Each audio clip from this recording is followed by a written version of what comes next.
Hi, I'm Stephanie Smith, one of the curators of Commonwealth, and it's my pleasure to welcome you to the premiere of Commonwealth and Common Debt, a new performance by the Conciliation Project. This program is presented as part of Commonwealth, a project organized across 3 institutions, the ICA at VCU here in Richmond, Beta Local in San Juan, and Philadelphia Contemporary.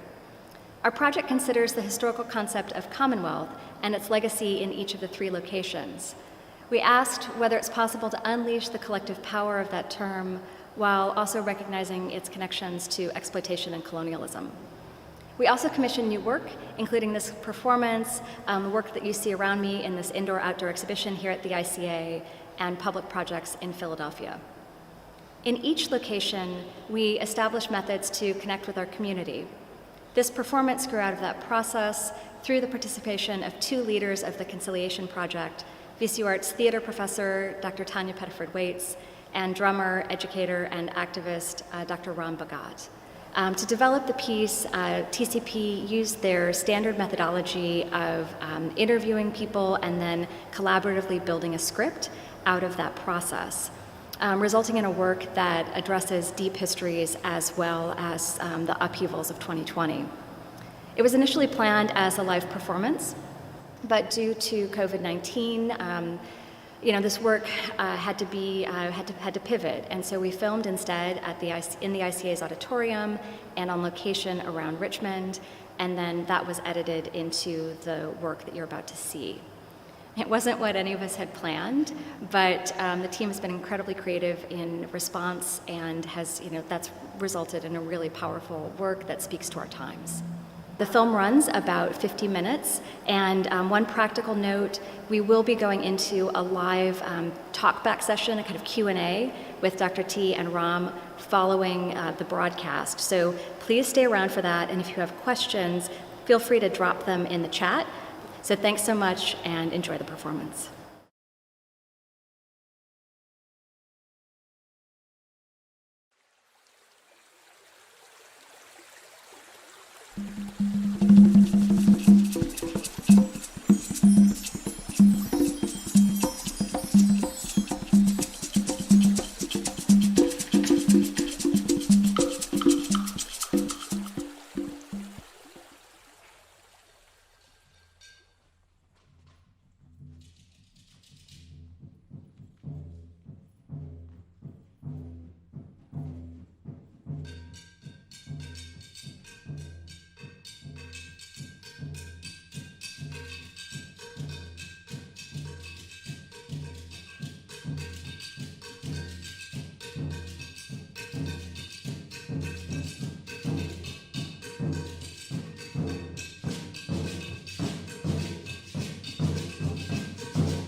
I think of history, We often think of history as like a science, but it's really an art. It's a form of storytelling. Right, We have every moment of every second of every day. We have thousands of things happening, and we choose a golden thread that we follow. And we call that history? And so who initially tells the story of that thread? Who sees it? How does it get recorded? How does the political environment determine history initially? And then how does that get read, determined, and then distributed as true? Then it gets reused for some other intention that someone else has. So history is not something carved out of stone. Even though it is, it's really a story. You have to evaluate it when you're looking at it. No. I also think that truth is a belief system. Truth is not fact. Truth is A story, a narrative. Truth is a belief system, a corpus of information that is, agreed upon. Agreed on by who? By a group. It is an agreed upon assumption of series of assumptions, rather, by a group of people. What group? Where? And how did they get to, agree on this series of assumptions? You look at whether it's a group with a certain religion or Power or perspective. An agenda. An agenda. An agenda with assumptions that fits what they believe. They believe in the assumptions that they bring to that group, and then they collectively determine the truth they think is true.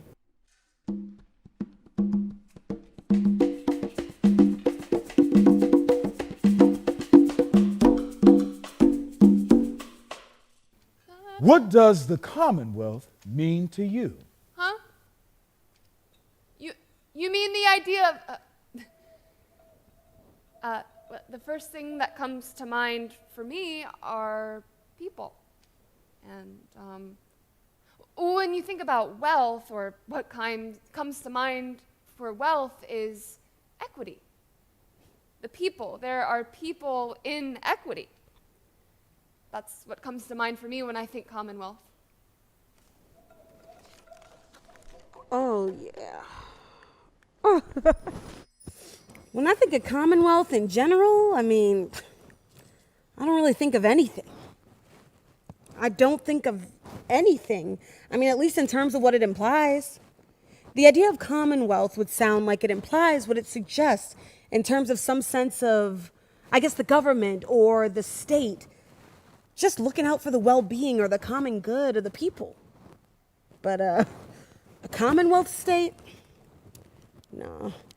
If there's an interest in the common good of all people, I think that for the most part, what we see is what we've seen historically. Unfortunately, since our people sojourn here, and that there's a commonality of interests for people who are in power. A commonality of keeping people powerless in order to maintain that power. So when I think of Commonwealth, I think so more isolated wealth. And that's unfortunately been ripped from the hands of African people.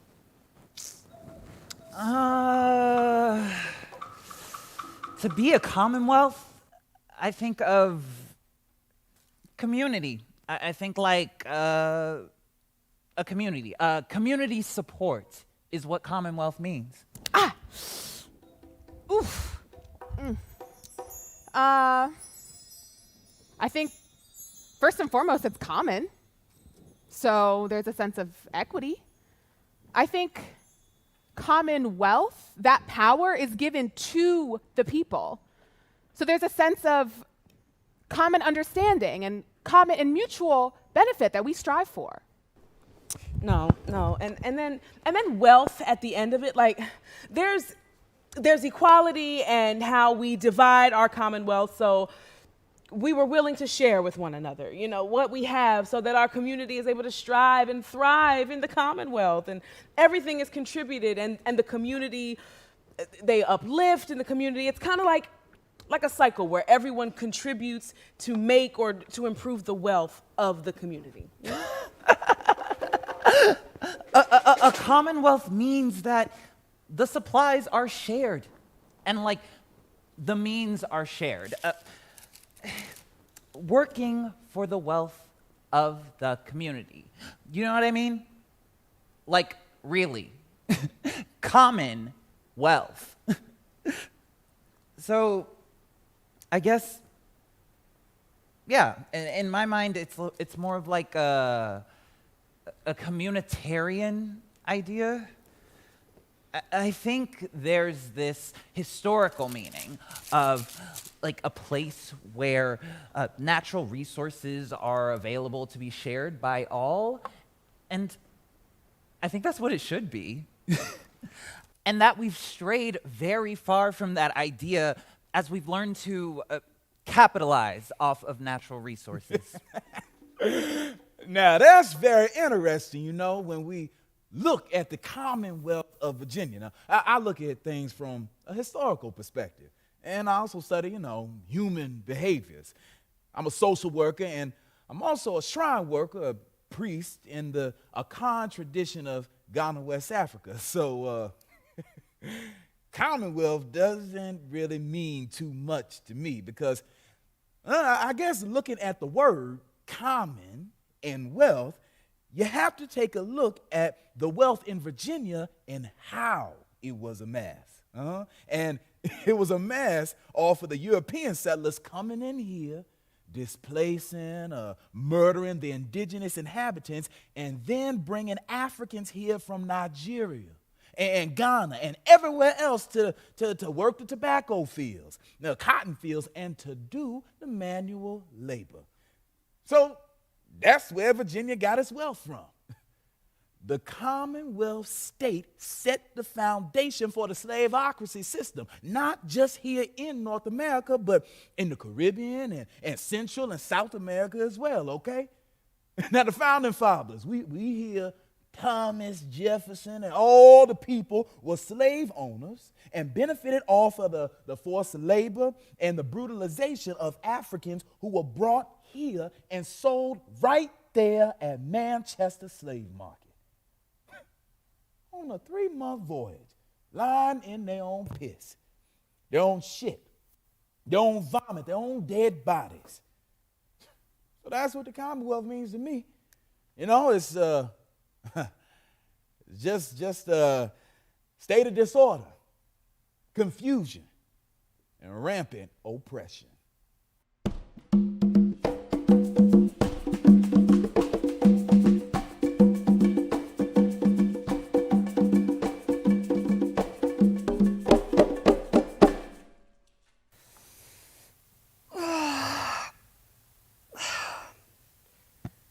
Richmond monuments are from a past time that had values that no longer exist today. I always walk around, I walk around the park and I see them and I just think it's really weird. It's really weird. I mean, why aren't they in a museum? They're history.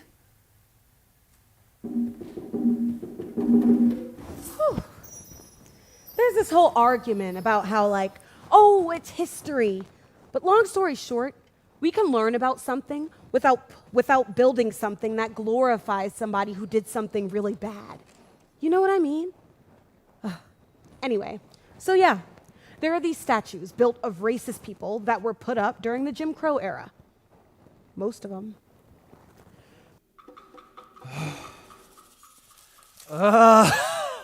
The monuments in Richmond are racist, white supremacist, Confederate monuments. I'm just saying, it's a constant reminder to African Americans where the real power lies. So, despite the efforts of the South being thwarted by the Civil War, power still resides with the white men who run this city and who make the decisions. And if you ever think about having an uprising or moving into one of these neighborhoods, well, you better think again because they won't let that happen.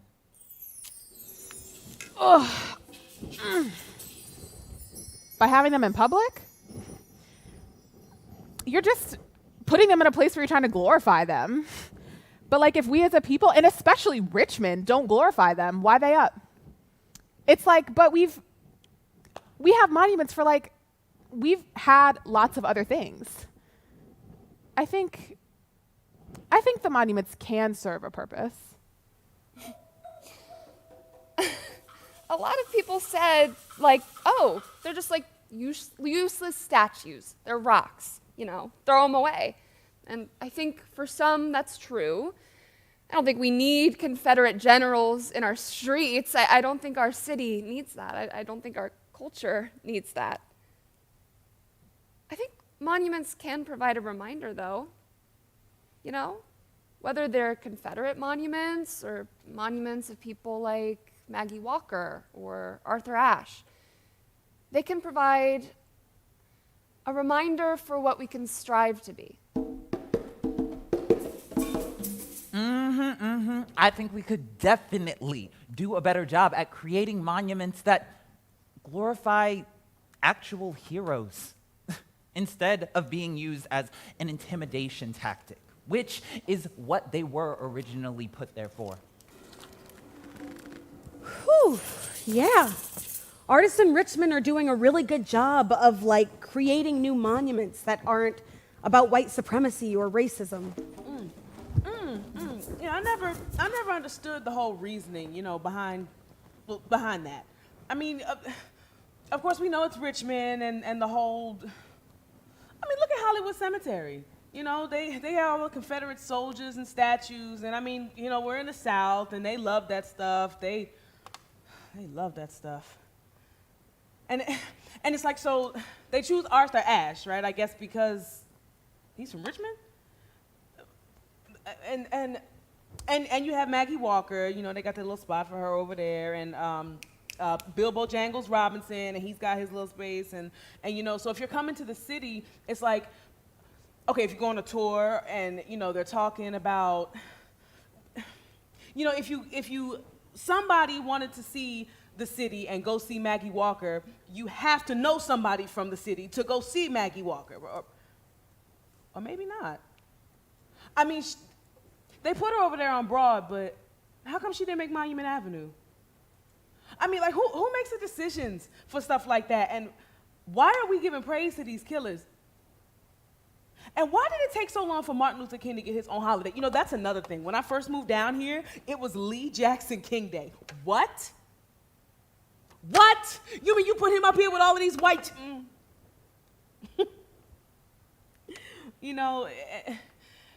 Stevie Wonder's efforts with the whole campaign and everything, just to get Martin Luther King, this peaceful freedom fighter, just to get him the day off. I would even argue, what do we even identify as a monument? These monuments are erected as an attempt for some folks, to make them heroic, to make them relevant, to maintain a narrative that is nothing really except a falsification of history. I would say certain kinds of monuments for oppressed people, that are showing up slowly in different ways, while, we witnessed the removal of statues, for example, in certain areas. There has been an attempt to protect and preserve specific spaces that I feel are the monuments, if you will. They are monumental in the terms of their sacredness and in terms of values and relevance, you see. I'm thinking about the African burial ground as a space that is sacred for us, that should be sacred for us, that represents not only a part of our history and how we enter reality, I guess I should say the history of RVA and the trauma of our ancestors, but it's a space to be able to select in ways that will hopefully, allow us to find resolution to change in our circumstances. But until you dismantle the systems of oppression, taking down the monuments of the oppressors is just cosmetic. It's just an empty symbol.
trouble so hard.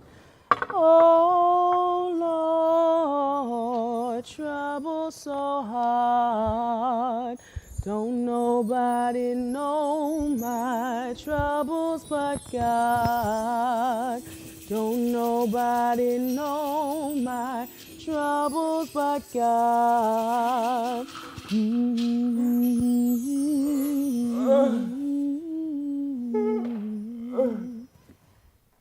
Fly free.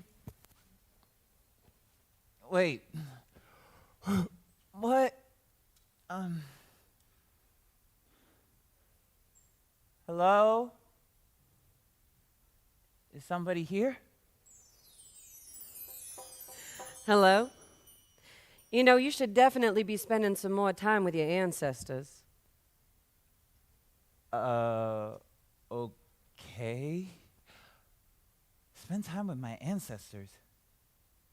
Yeah. How do I go about that? You could start by saying hello. Whoa. Hello. How are you? As fine as I can be. That's good. That's good. Who are you? I mean, what should I call you? Well, my name is Callie Bird, but my people have come to know me as Ma Callie. Oh, I know you. I mean, I don't know you, but I'm one of your great-great-grandsons, I think, which would make you one of my great-great-grandmothers. What do you want to talk about? Well, I don't really know. You called me, so what is it you want to talk about?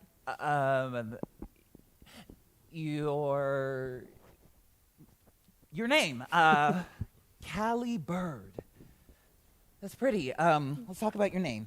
Callie. It says that it is Greek for beautiful, sometimes short for Caroline, and your last name, Bird. Beautiful bird. That's so sweet. Mm-hmm. Well, you don't say. Look at that. And you were born in Chesterfield, right? Sure was in 1850. Yeah, well, I grew up in Chesterfield too, in the 90s, the 1990s. Well, isn't that nice? So many years apart and grew up on the same land. I did spend most of my life in Crawfordville, though. In Georgia. Yeah, I know.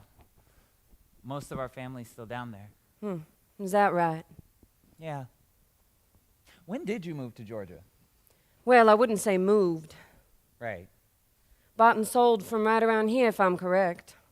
Yeah, probably right over in Shockoe Bottom. That's so crazy. They used to call it the Devil's Half Acre on account of how we were treated. Those white folks made a lot of money treating us like common animals. People had whole stores and shops rooted in the support of slave trading.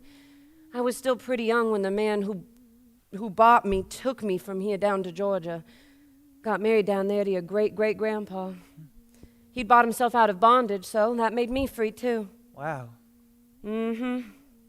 But that's like weirdly poetic if you think about it. You think so? Yeah, like you, Callie Bird, this beautiful bird captured and transported away from your home, living caged up until you met a golden papa bird, together making a whole family of birds. And then 3 generations later, one of your great-grandbirds migrates right back here to where you started. Huh. Well, I wouldn't say I have the best memories of this place, but if one of my great-grandbabies had the means and desire to come back here on their own accord, I'd say life must be better for folks like us now than it used to be. Better.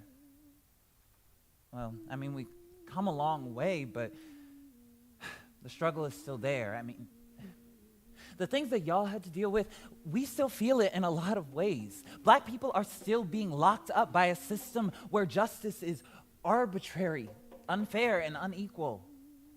Public schools in the city are underfunded, neglected, and primarily still segregated. Black people can't get jobs, and they're being evicted from their homes. And whenever we try to protest and rebel against the system that allows these things to happen, we're told that we're causing trouble.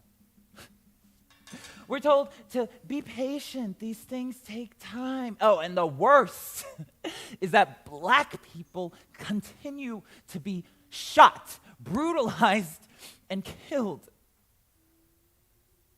by police officers who are never held accountable. Oh, my. But we continue to fight anyway. Because we have to. We have the right to speak up because our ancestors made a way. Because you survived, we're still surviving. Well, amen to that. Yeah. Amen to that.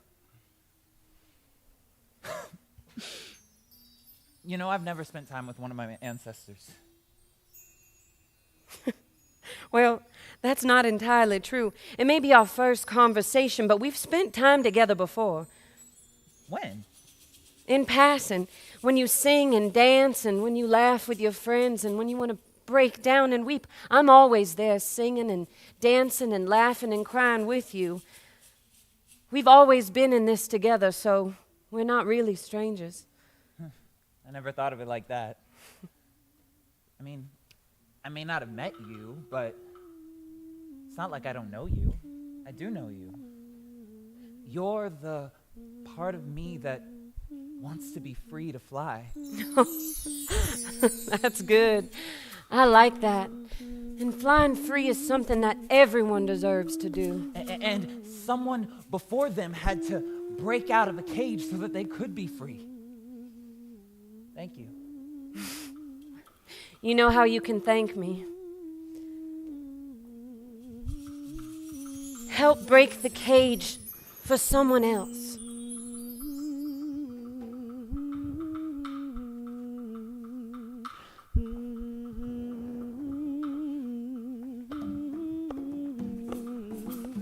Oh Lord, trouble so hard. Oh Lord, trouble so hard.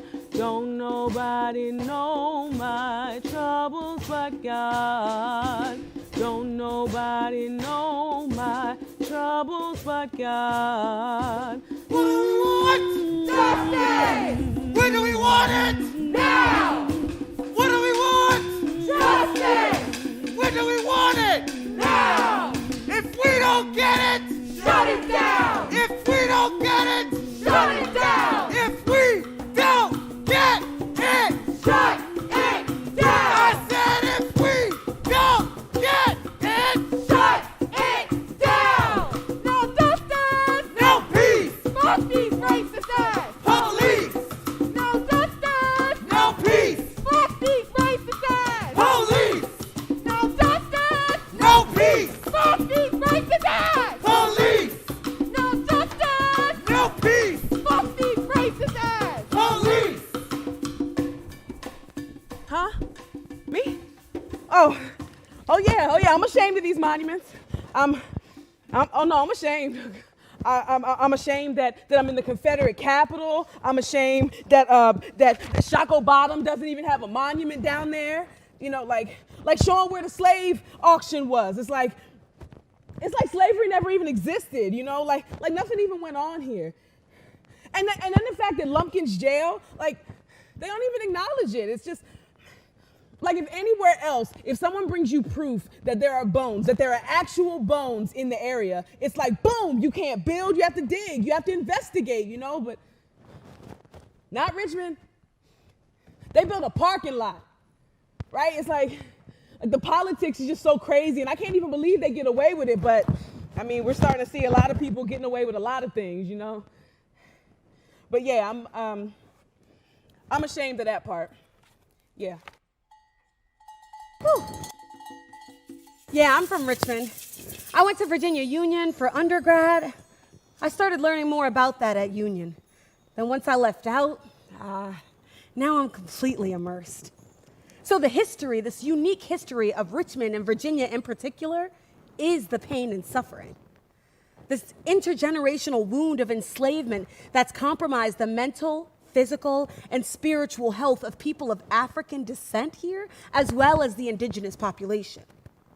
So now, with me having that framework in place and having a better understanding of it over these last 10 years, now I'm very intentional now about creating projects or programs and healing paradigms that will now restore the order back with our mental, physical, and spiritual health, so that the people of African descent can be free, strong, and a self-determinate people once again.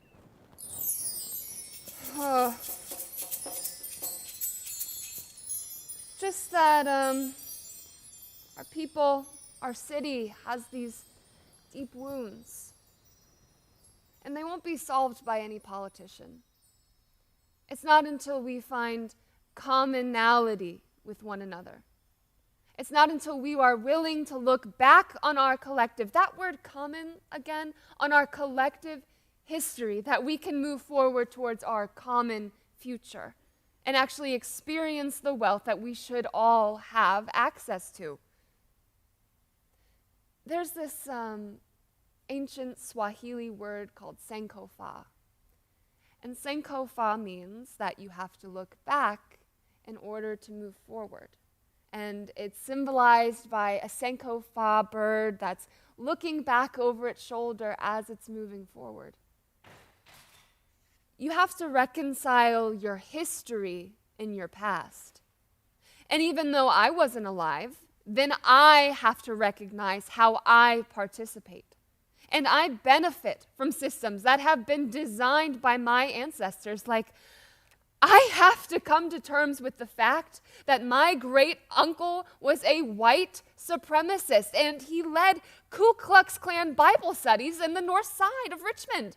Like, I have to come to terms with my collective history.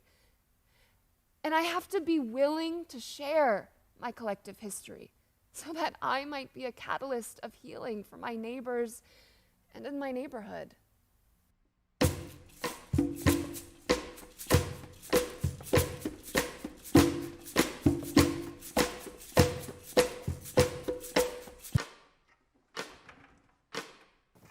We wear the mask of wealth and lies. It stains our hearts and turns a blind eye. This debt unpaid and all the while, with torn and bleeding hearts we smile. We wear the mask, we wear the mask. Why should the world be otherwise? In counting all our tears and sighs, don't let them see the path we walk. A people proud, not compromised. We wear the mask, we wear the mask. We wear the mask, we wear the mask. We wear the mask, we wear the mask. We wear the mask, we wear the mask.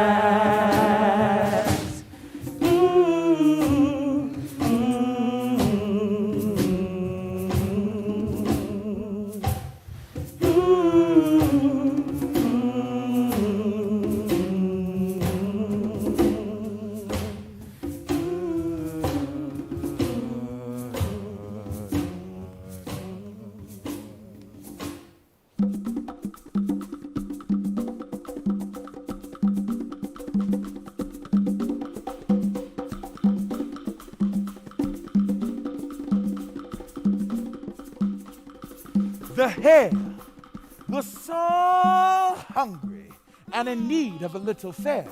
So he makes his way over to the big bear lying on the stair. Big Bear? You forgot something. Mr. Big Bear, you have all this land, but you do not use. Why? Why not share it with the others? Because it's mine. Well, Maybe it could be ours.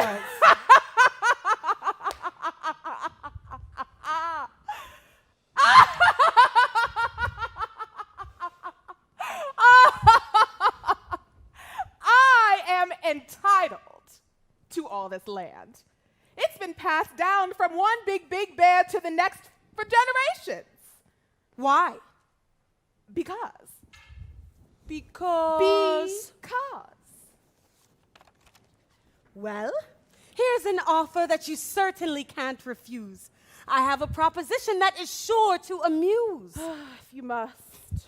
I possess many skills, a fact undenied. I can tend and mend, weed and seed, and make this land grow like never before.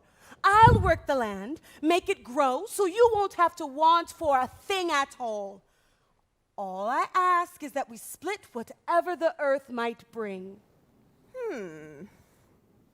I allow you to work my land, grow the food, and we split the food. Something ain't right.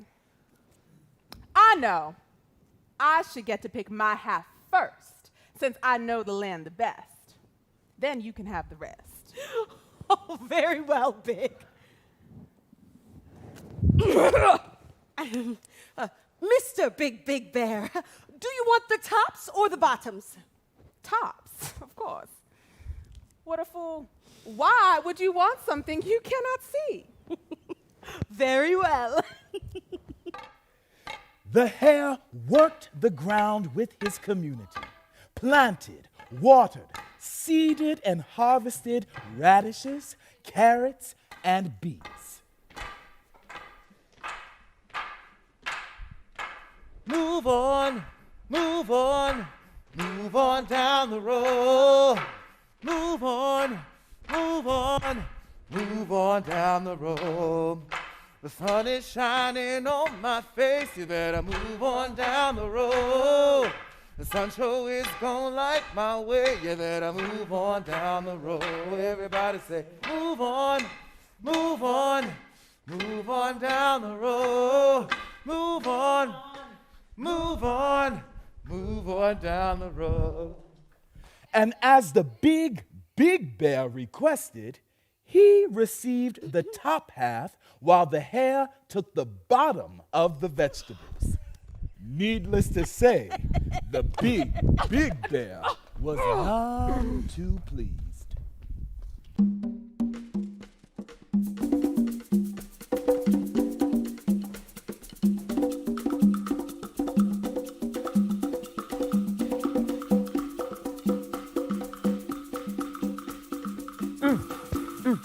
Talk about the urgent need for Black people to reconnect to agriculture and urban gardening.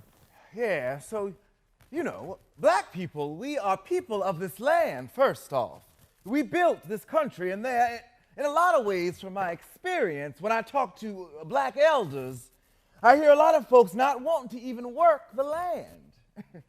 Our elders, don't want to work the land because they're still traumatized from the experience, from their generation and their parents' generation, too. And it's very important that we get back and we heal and that we talk about how the land isn't our oppressor. We don't want to get that mixed up. The colonizer was the oppressor, not the land. And so it's in a way, it's amazing for us to be together and share space and heal with each other. And have that experience of growth through earthwork and land work. I think for your mental health and for your wellness and for your spirit, it's everything. It's just everything.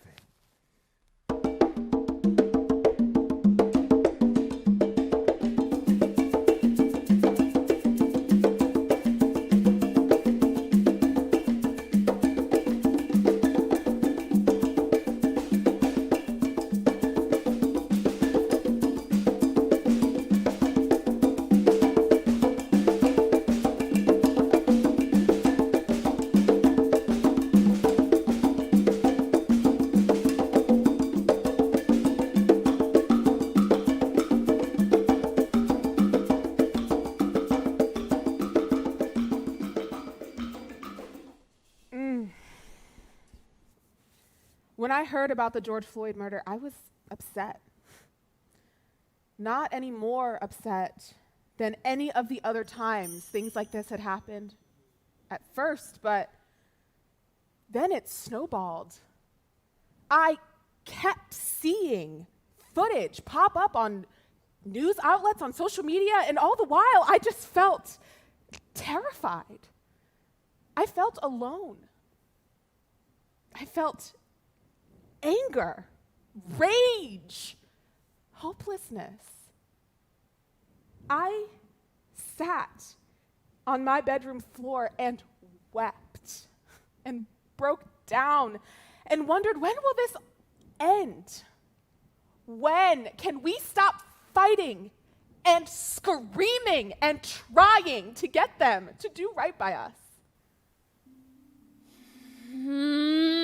I was home, but glued to couch, phone glued to hand, heart beating, stomach twisting, feeling the pull of my siblings out taking action, but feeling the limits of my body, but the boundlessness of my soul out with them.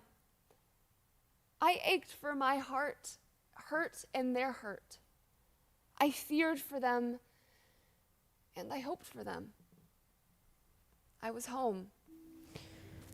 I remember the crush of the velveteen couch against my thighs, one of the buttons, those horribly placed European-ass decorative buttons cutting into my thigh as I leaned over my phone in that dark, cold feeling that is the absence of disbelief.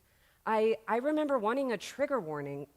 I remember the pain, physical and acute in my chest, squeezing the air out of my chest and my lungs, stealing my breath that during this time of COVID we're so desperate to keep. When I heard about George Floyd, I was in the house because that's where we were supposed to be.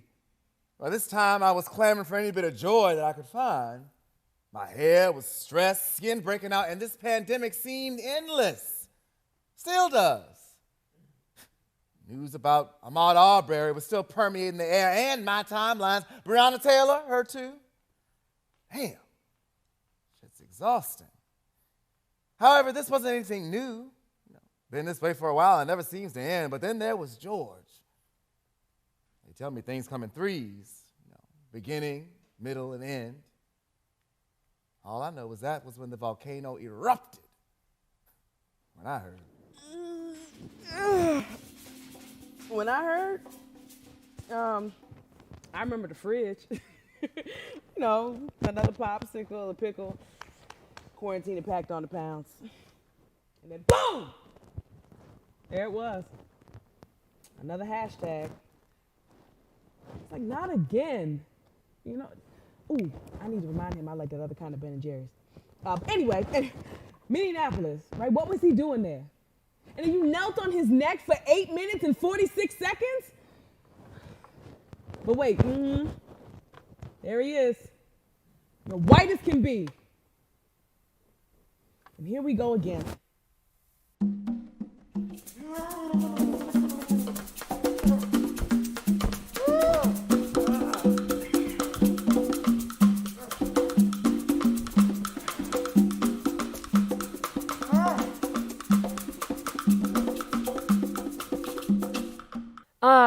God, if only I could take the entire world into a classroom and teach them that our pain is their pain and our benefit is their benefit. And for those who would undoubtedly walk out of that session, I wish I could just put them somewhere else, take them away from this planet where they've caused so much hurt and suffering. If only I could go. If only I could muster up the amount of money and power to matter. If only I could make change happen. If only I could help more. If only I could do something. If only I could go. Oh, if only I could get myself off the ground. My timelines were flooded, my texts were angry, and I felt heavy. Also, there's a damn virus running rampant. Well, two, to be honest. I see people congregating in the streets. I see people protesting. Ugh. Do I go? Do I stay? I have a responsibility to mind someone else's health. And I just couldn't get off the ground for a few days. So I started making calls, donating, trying. If only I could. No. I was there when we mourned Breonna Taylor on reclaimed ground at Marcus David Peters Circle. If only I could burn it all down. If only I could keep my children, my daughters, safe from all this rot, for sure. I wonder if white people will ever know the feeling of weeping over their unborn children because you know with deep, immovable certainty that they will face harm. If only I could say, George, look at you. And look at what you've done, boy. All that is for you. Yep. You. You with your baggy jeans, wide lips, nappy head, and maybe a little something in your bloodstream, but you started a revolution. It's one that is widely attended, black and white, gay and straight, man and woman, and it's all because of you, baby boy. All because of you.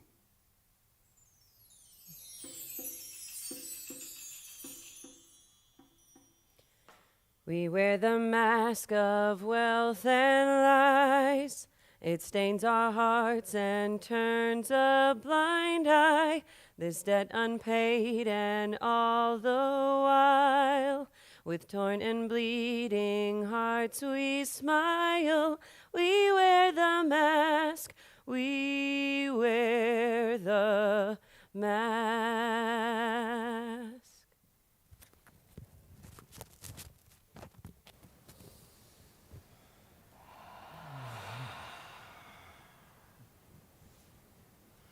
We shall not be moved. We shall not be moved. Just like a tree, that's planted by the water. We shall not be moved. Ain't gonna let nobody turn me around, turn me around, turn me around. Ain't gonna let nobody turn me around. I'm gonna keep on walking, keep on talking, marching down to freedom land. Woke up this morning with my mind stayed on freedom. Yeah, woke up this morning with my mind stayed on freedom. Woke up this morning with my mind, everyone stayed on freedom. Hallelujah, hallelujah, hallelujah.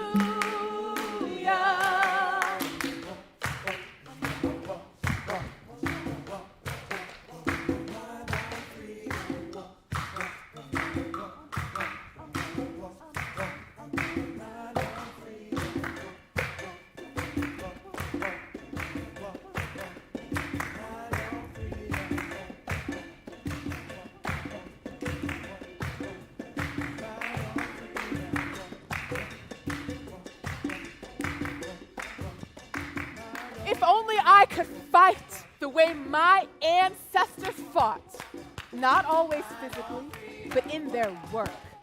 To not do it when I didn't want to. Does that make sense?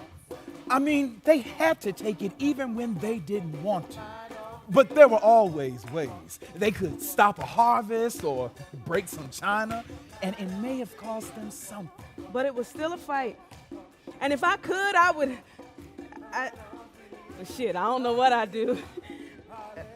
I'd scream to the sky, I'm here for you, and I will fight for you. If only I could.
Good afternoon.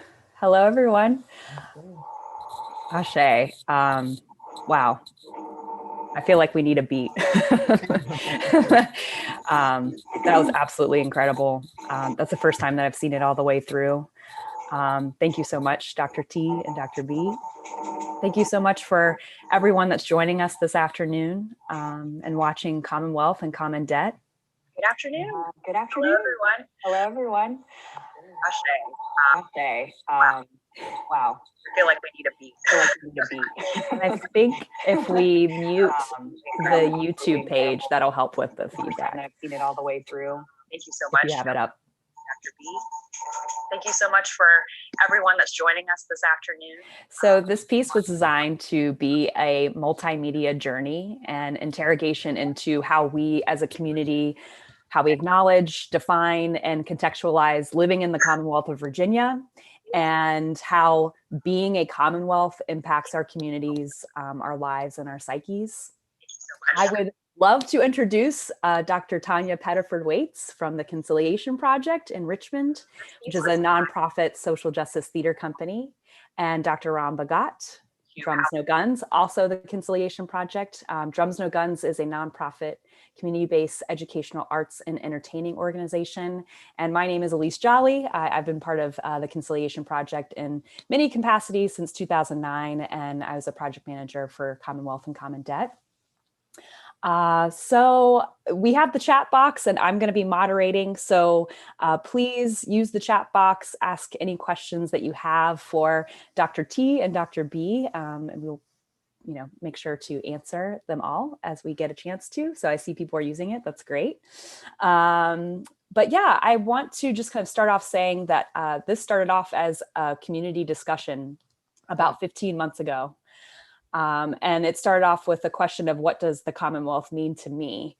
And those responses to those questions in the community really sparked a lot more questions and call outs from activists and artists in Richmond. And, for Dr. T and Dr. B, I know you needed these questions to be addressed, and it evolved into a theater piece. Mm-hmm. So I guess my first question to you, and then I'll get into the chat box, but it's pretty broad, but why is this piece so important right now? And what was the urgency to get it out there at this time? Well, first of all, good afternoon, everyone. And thanks for joining us on a Sunday afternoon. We're very honored that you came to this viewing and that you have remained for this short, brief dialogue that we're going to have. I think that we are, when we first began the project, that was the conversation. That was like, what does the Commonwealth mean to me? Like when you say Commonwealth, what does that mean? So that started generating conversation, and it generated so much conversation because there were so many different perspectives that when Ram and I did the sort of wrap up of the Commonwealth prologue, this is before the exhibit that is that came to the ICA in the fall. We decided we've got to carry this conversation a little further. We've got to do something else with it. And then we had these multiple pandemics happen simultaneously with one another. Not that I don't want to say that the trauma and devastation in the Black community, the violence that is inflicted on the Black community through these police shootings and assaults and harassment, that's not a new thing. I just want to, say that. However, when it intersected with the murders of Ahmaud Arbery, Breonna Taylor, and then ultimately George Floyd, it exploded at that inflection point. There's only so much you can take. And so because the pandemic itself, the health crisis, and this racial pandemic, which has been ongoing, intersected at the same moment, for me as an artist, I always need an outlet for my rage, for my passion.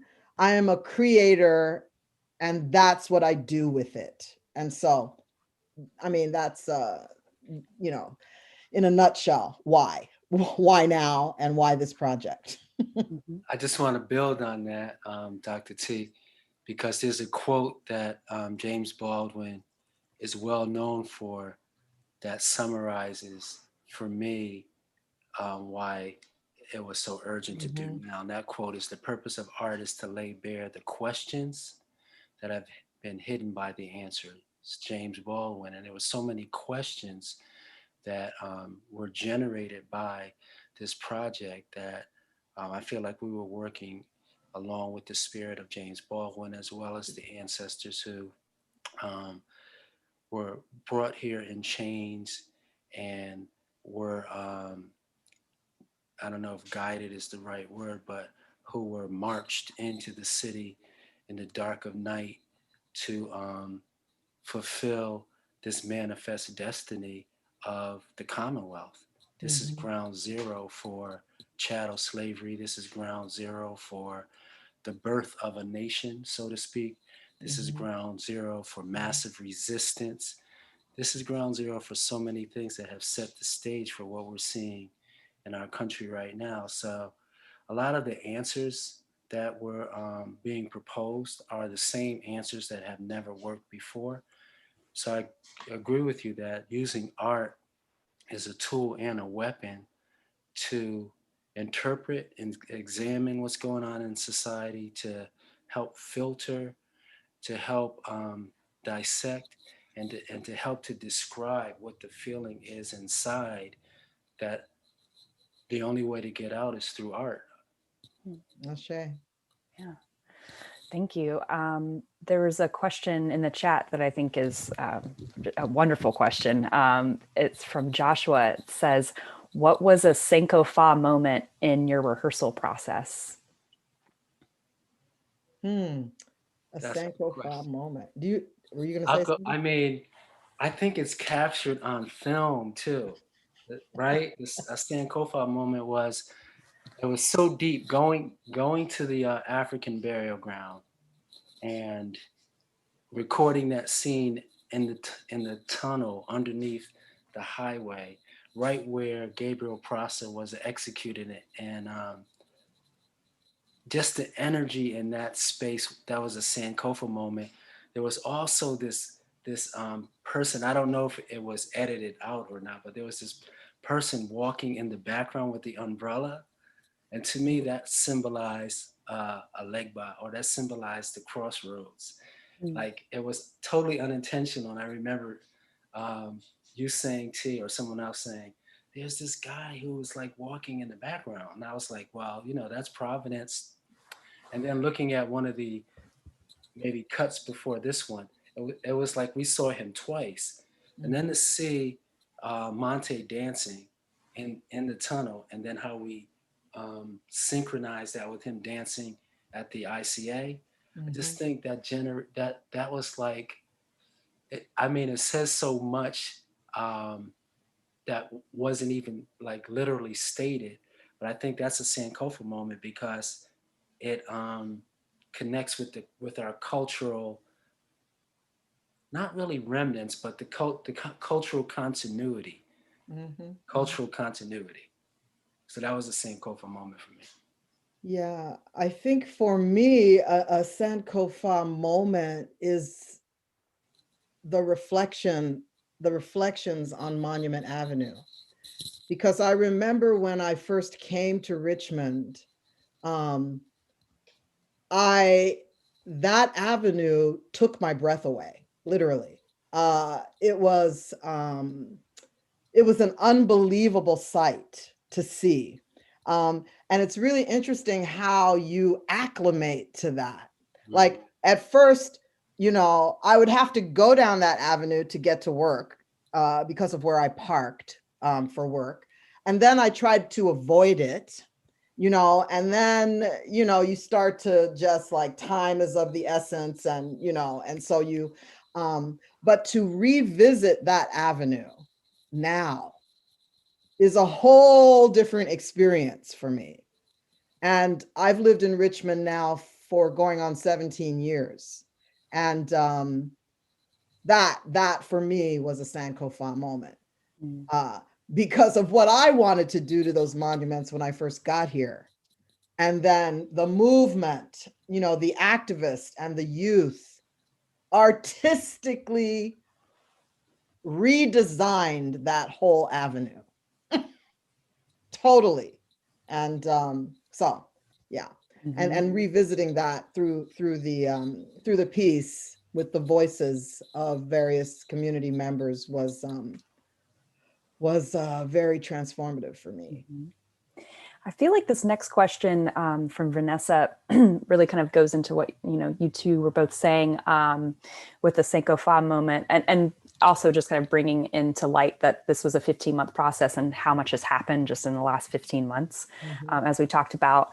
But were there any, this question is, were there any pivotal moments along this journey as the piece was being devised? And what were those kind of pivotal moments for you as you were kind of creating the piece?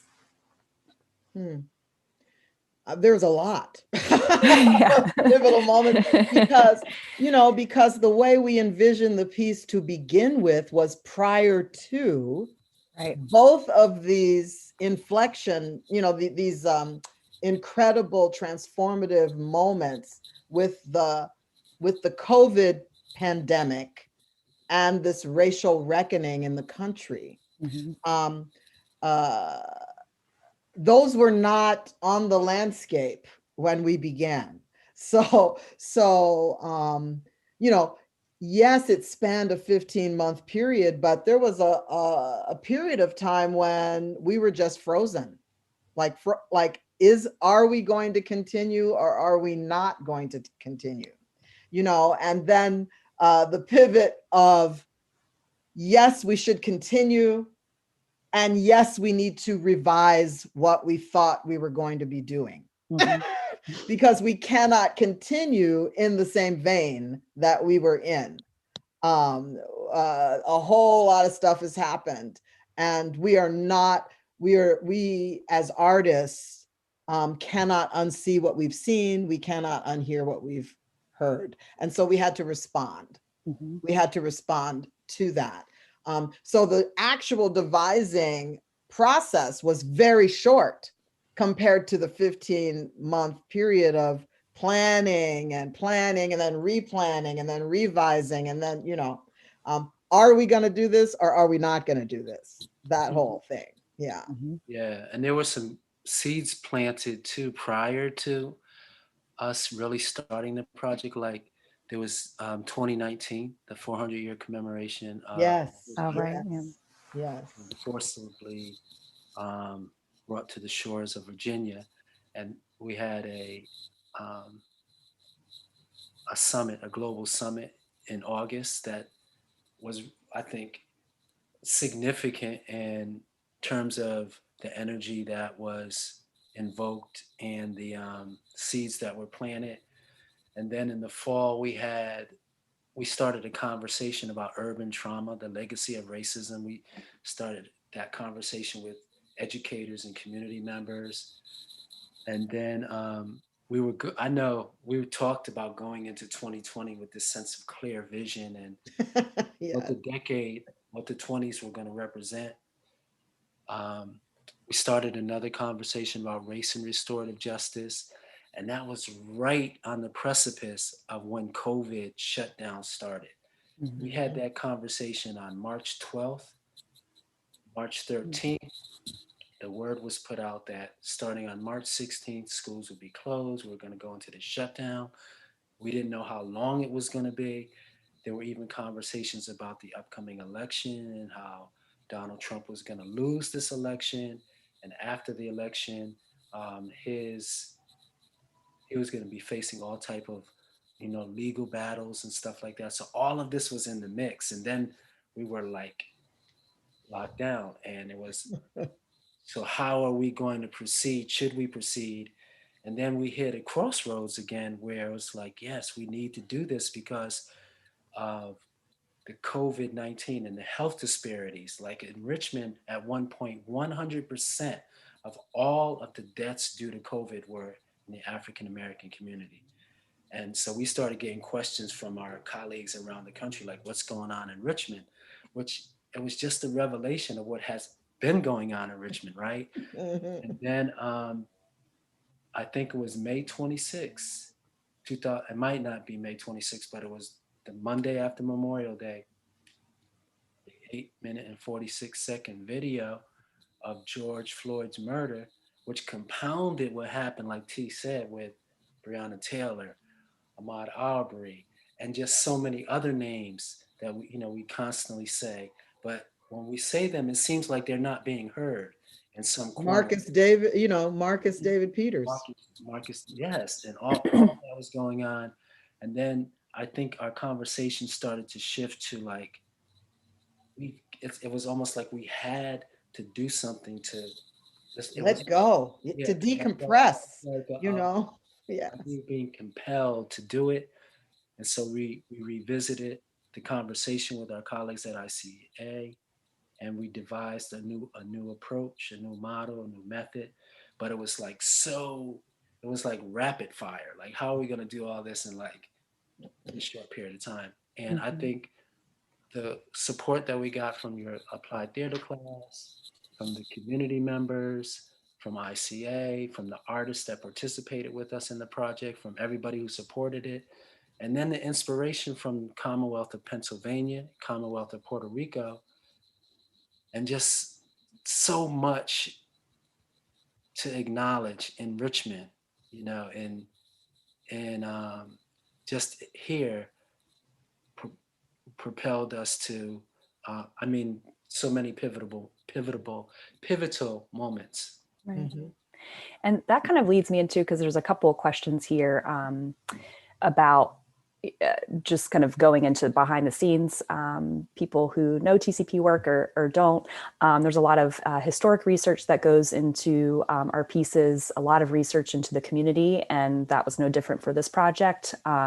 Researching historical sites in Richmond and talking to the community and really more or less just like an ethnography into the community of Richmond and people's stories. And really stepping into their lives and their truth and what they're witnessing in this moment right now, and bringing that onto the stage. I think a lot of questions are specifically asking, what stories did you hear, and what in those stories that you heard and even in the research, was there anything that really jumped out at you, that really surprised you, that really stuck with you while you were kind of creating this process, as you were kind of listening to these stories and documenting and collecting?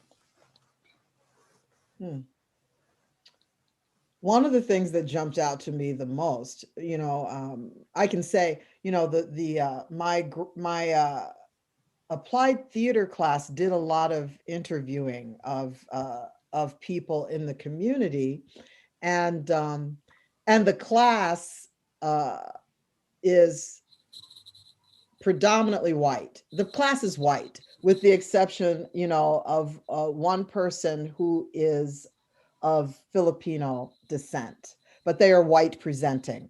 So it was very, very interesting for most of those people, they interviewed white people, right? And so one of the things that jumped out at me was how difficult it is for people to have these conversations with people who don't look like them. We particularly given the historic legacy of Richmond itself, but also of the Commonwealth of Virginia. Right. This is ground zero.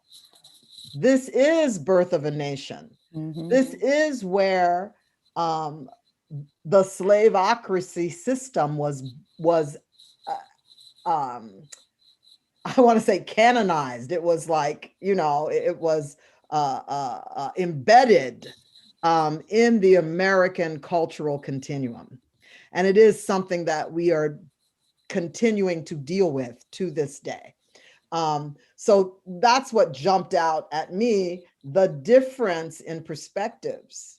I had to insist that people started to interview people that did not look like them, right? So that conversation could begin to be had.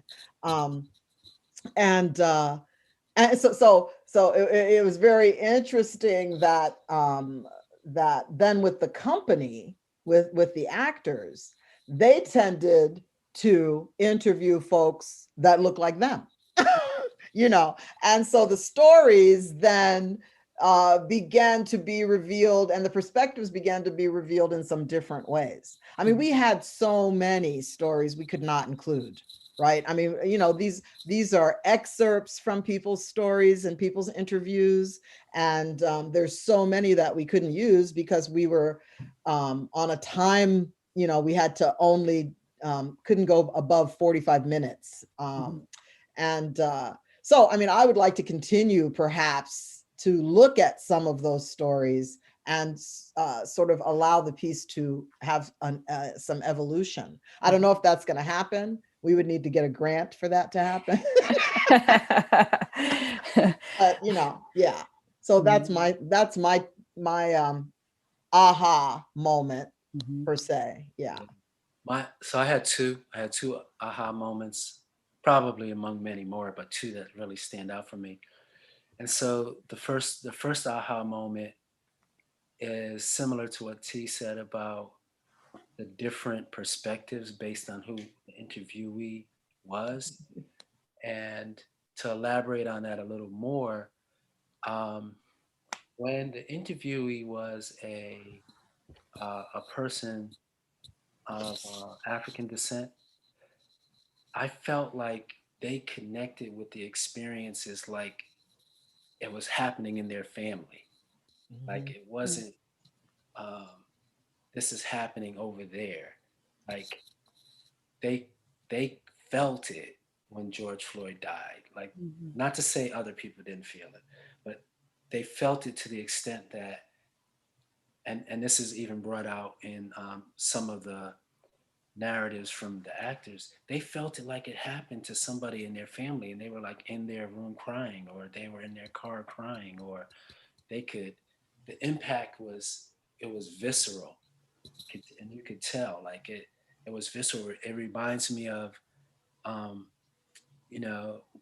I was talking about the urban trauma thing, where our speaker, I took her on a tour of these different historical sites. A lot of them were in our documentation, like the Devil's Half Acre, Monument Avenue. And one of the things that she said about those monuments was like, it reminded her of a person who was sexually abused having to look at the picture of her abuser on the wall in her house every day, and she couldn't take it down. And when she said that to me, I was like, wow, it's like, it's a constant reminder. And even though we might become numb to it, it's still there. And then, we see a response to that by Kehinde Wiley with Rumors of War. Like, he had a similar kind of experience seeing these monuments on Monument Avenue. And then the other aha moment was like, I worked on, I think, one or two TCP plays. I worked on Color Museum with Dr. T. This was like the first time I was really more on the ground level with seeing the implementation of ritual poetic drama or aspects of ritual poetic drama, and to see how it unfolded, from our meetings in the basement to our Zoom meetings. Like, we had to use a whole, I'm not gonna say methodology, but we had to use different tools to get at the methodology, and the outcome, was so powerful, I think, and transformative. That was an aha moment to see how we adapted the methodology to these circumstances. To our current situation. Yes. Right. This Well, pandemic. well, speaking of current situation, Stephanie was asking, do you think because of COVID and, we know that at this point, being in a theater and sitting next to one another probably won't be happening necessarily anytime soon.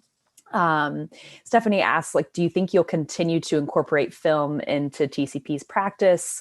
Maybe in the future when COVID's not necessarily a thing anymore, or even during COVID? And do you feel that, what's kind of next for TCP? That's kind of like the larger picture question. But I guess right now, how does film kind of play a role with TCP? Well, first of all, we had the most incredible videographer. Yes. David Riley. Everybody needs to applaud his work. Mm-hmm. He is an artist. And his vision was always responsive to our vision. And I think he captured some incredible visual effects. So I loved the integration of the various types of art. I would even like to do more of that, multimedia forms. I think I can tell you that live theater is my love, and I don't think anything can replace actually being in the space with the people and sharing and having that shared experience. However, I also recognize that in the times that we are living, that this medium, online and the internet and visual mediums like video and film,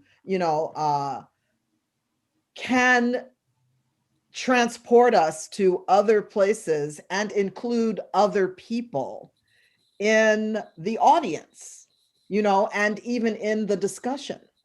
And I think that that TCP, I think that we must evolve in that way, and that we must find ways to incorporate these tools in our practice so that we can reach more people, including globally, not just in city or in state or country even, but even beyond our borders. So. Yeah, I concur. And I feel like we're ready now because of the work that we've been doing, like the project with Thomas Dale, where Jasmine and Debbie work with the youth at Thomas Dale to create that award-winning piece. I think it won like 6 awards and I think it was 8.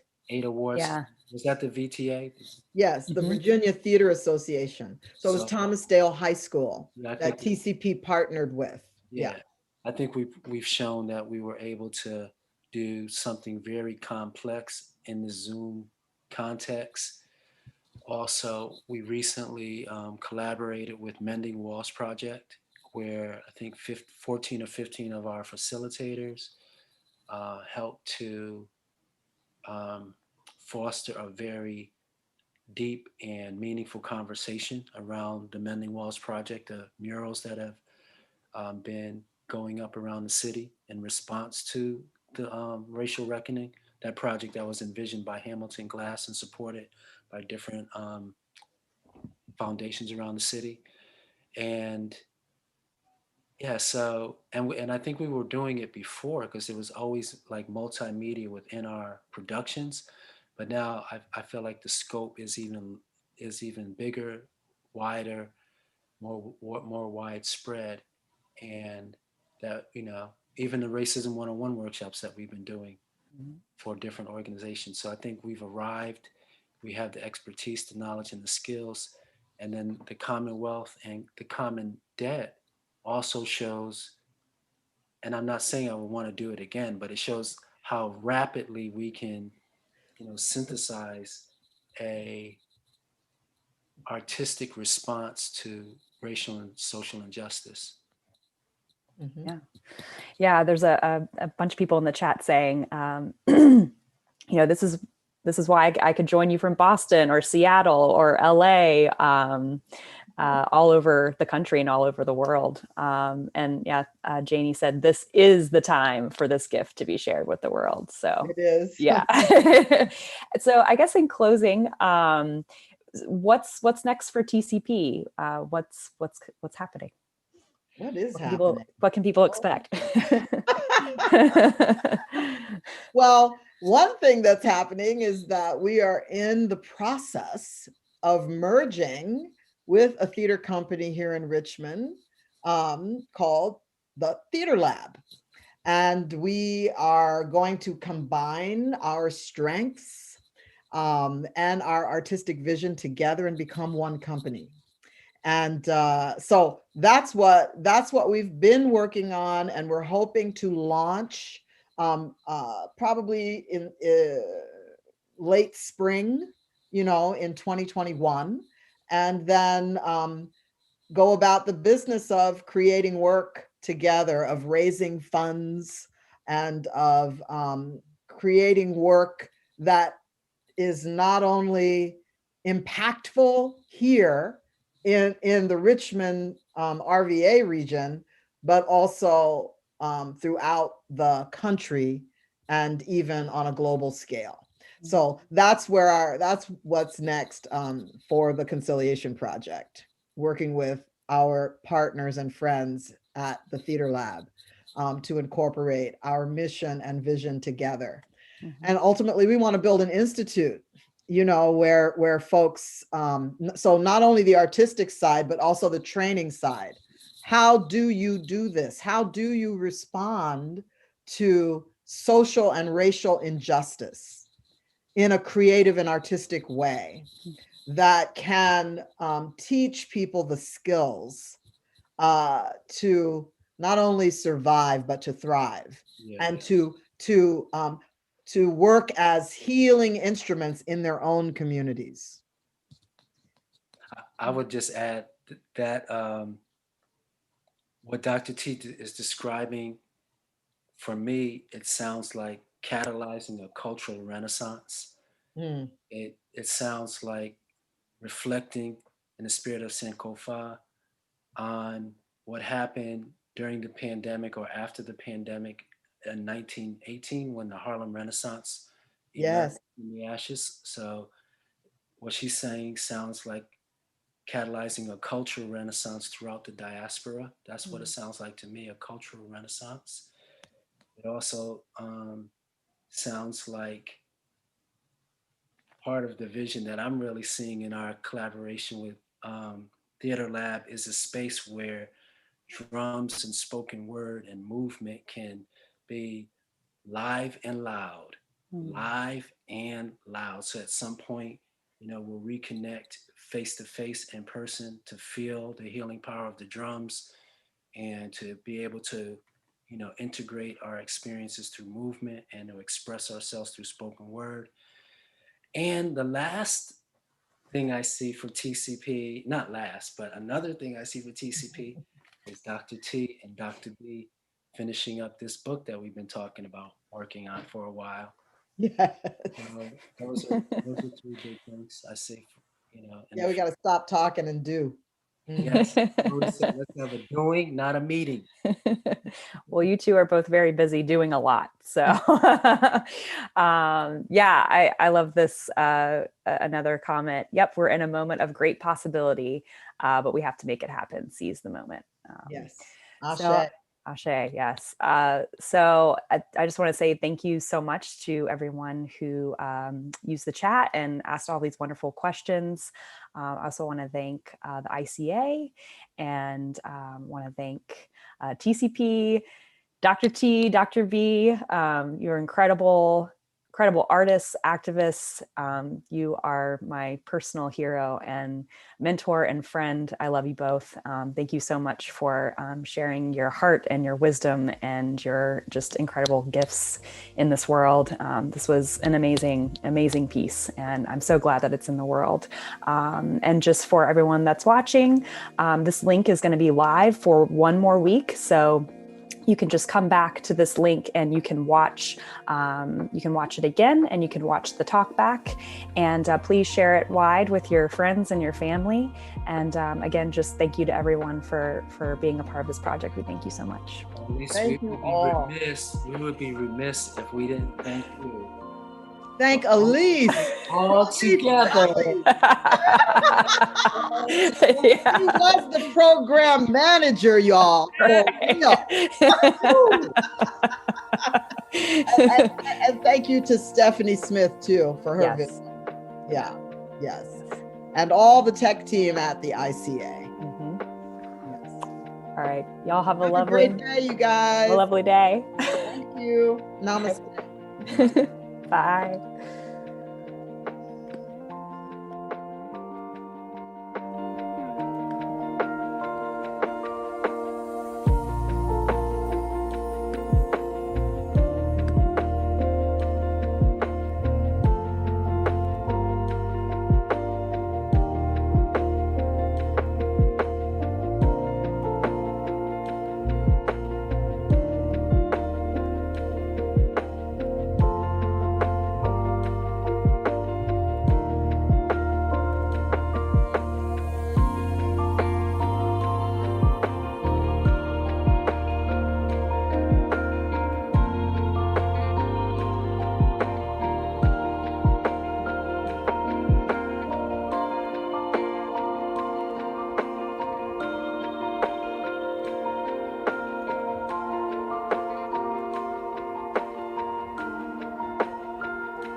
Everybody's gone?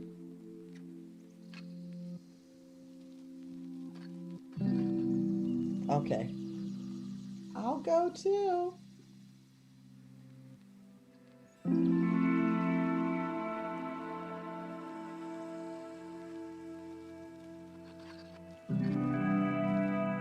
Everybody's gone, Grayson?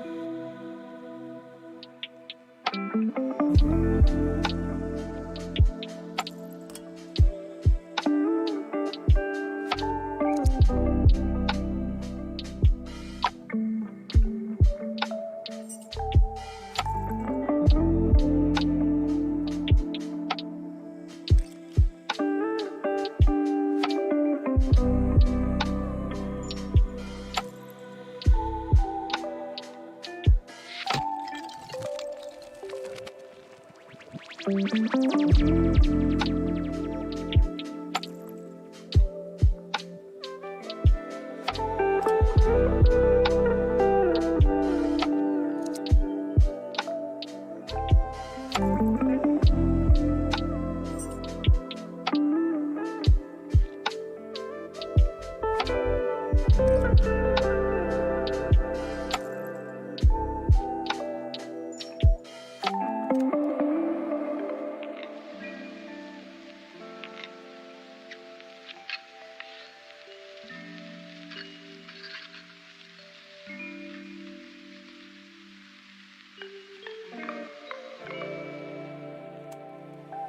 you.